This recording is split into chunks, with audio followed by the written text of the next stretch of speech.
خب توی قسمت قبل جیمیل رو کار کردیم و آموزش دادم. حالا توی این قسمت اول کاری که میکنیم فیلتر شکن رو روشن میکنیم، منتظر میشیم تا وصل بشه، بعد میریم وارد یوتیوب میشیم، توی بار گوگلمون میزنیم یوتیوب که وارد یوتیوب بشه. وارد یوتیوب که شدیم این صفحه برای شما میاد. اگه یه کانالی روی اون قسمت باشه شما باید سمت راست بالا کنار زنگوله روی اون دایره بزنید. حالا برای من چون که اینترنت ضعیفه خیلی مشخص نیست، بعدا مشخص میشه. روی اون در واقع دایره ببین الان داره میاد مشخص میشه. روی این قسمت که بزنید یک صفحه اینجوری براتون باز میشه. صفحه که باز شد منتظر میشیم که صفحه لود بشه و روی قسمت سویچ اکانت میزنیم بالای ساین اوت. سویچ اکانت که زدیم دوباره یه صفحه کوچولو برای ما باز میشه که اد اکانت میزنیم.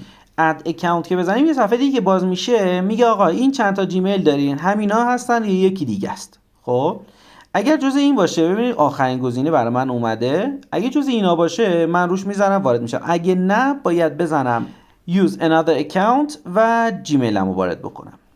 خب توی این بخش ما الان توی محیط یوتیوب قرار گرفتیم ولی هنوز کانال نداریم. دقت کنید برای ساخت کانال اون دایره‌ای هست A نوشته سبز رنگ سمت راست بالا کنار زنگوله، ما روی اون میزنیم که یک صفحه کشویی برامون باز بشه.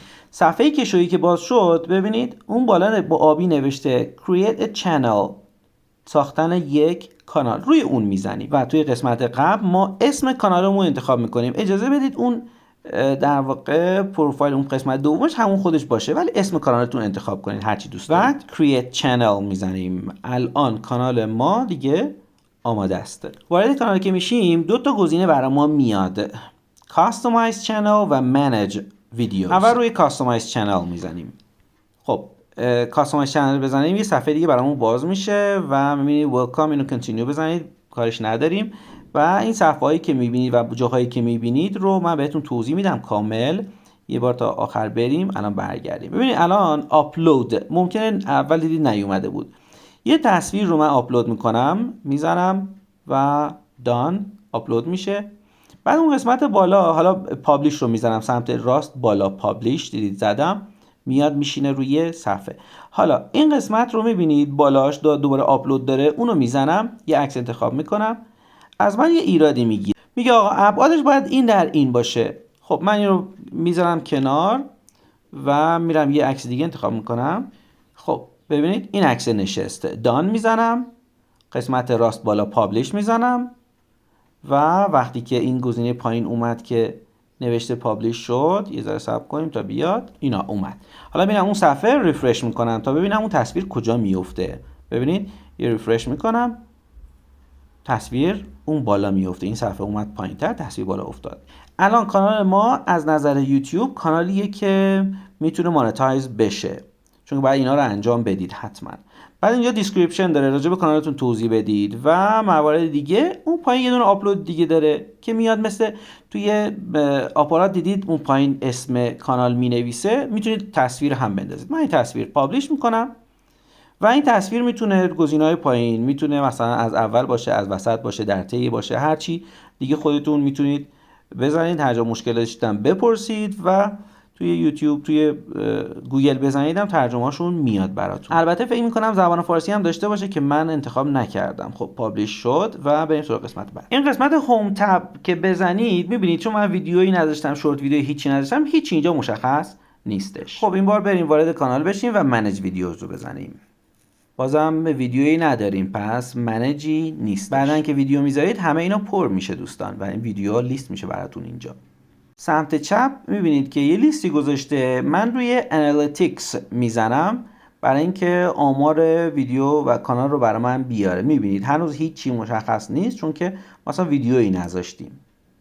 اینا رو دیگه خودتون میتونید یه نگاهی بکنید، دستتون بیاد و یه چند چرخی بزنید کامل متوجه میشید. و اما توی همون لیست سمت چپ زیر کاپی رایت نوشته ارن، میایم وارد اون میشیم، میگه آقا لوکیشن شما یه جوریه که ما به شما پولی نمیدیم، باید لوکیشن رو عوض کنیم. میگه تو ایرانید تحریمی. حالا ما میایم اینجا چیکار میکنیم؟ upgrade your location که آبی نوشته، روی اون که بزنیم یه صفحه‌ای برای ما باز میشه و توی اون صفحه حالا هر کشوری، ترجیحاً کشور آلمان رو انتخاب کنید. حالا بعداً بهتون میگم چرا کشور آلمان. میگردیم جرمنی رو انتخاب میکنیم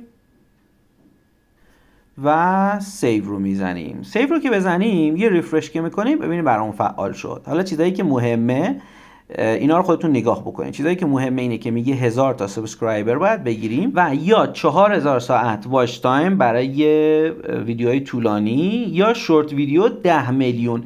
4000 ساعت رو باید توی 1 سال بگیریم ولی شورت ویدیو باید تو 3 ماه بگیریم. که هرچی ویدیومون ویو بخوره اینجا مشخص میشه که ما چقدر به اون بخشی که مد نظر هست نزدیکیم. دوستان این آموزش اولیه است. خیلی بخشای دیگه داره که اون بخش‌ها رو بیشتر با هم دیگه کار خواهیم کرد. مثلا همونطور که می‌بینید برای مانتایز شدن 3 تا استپ وجود داره. اون استپ اول واچ تایم و اینا هستش. استپ دوم تو استپ وریفیکیشن هست که اینا رو کامل دونه دونه توضیح میدم. فعلا خیلی راه داریم تا اینا. و بخش آخر هم این که ما نقض قوانینی نکرده باشیم. تمام اینا چک میشن که اگر سالم کار بکنیم، تقلبی نکنیم، قطعا مشکلی تو این بخش ها نخواهیم داشت. و اما اصل کار یعنی آپلود کردن. ببینید سمت راست بالا کنار اون دایره زده کرییت. روی اون که بزنیم یه صفحه کشویی باز میشه نوشته آپلود ویدیوز. روی آپلود میزنیم این صفحه باز میشه. میتونیم سلکت یعنی روی دکمه بزنیم یا میتونیم درگ اند دراپ بکنیم یعنی یک ویدیو رو بگیریم بندازیم اونجا و خودش میره بر آپلود شدن. توی قسمت اول اسمش رو انتخاب میکنیم. حالا هر ویدیویی هست اسم رو انتخاب میکنین. مثلا ویدیو ممکنه آموزشی باشه، ممکنه خیاطی باشه، آشپزی باشه، هر چیزی هست.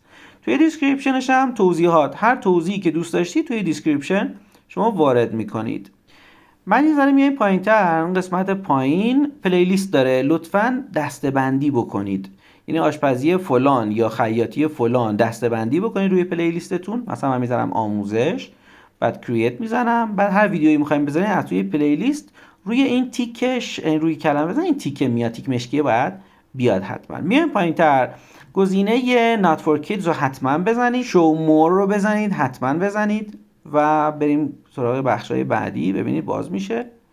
این قسمت شما میتونید هشتگ وارد کنید. مثلا هشتگ چی هستن؟ هشتگ کلمات کلیدی هستن که یک مخاطب وقتی سرچ میکنه به شما برسه، یعنی بتونه به شما رو بهشون معرفی بکنه.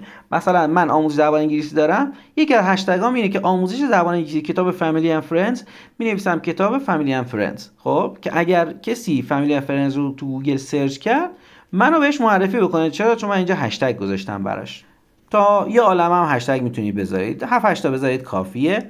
و لنگویجتون یعنی زبانتون هم انتخاب کنید. برید پایین فارسی هم داره، پرژن، ایران. میبینید پیداش میکنیم الان. آره ایران داره. بعد نکست میزنید به همین سادگی. نکست دوباره.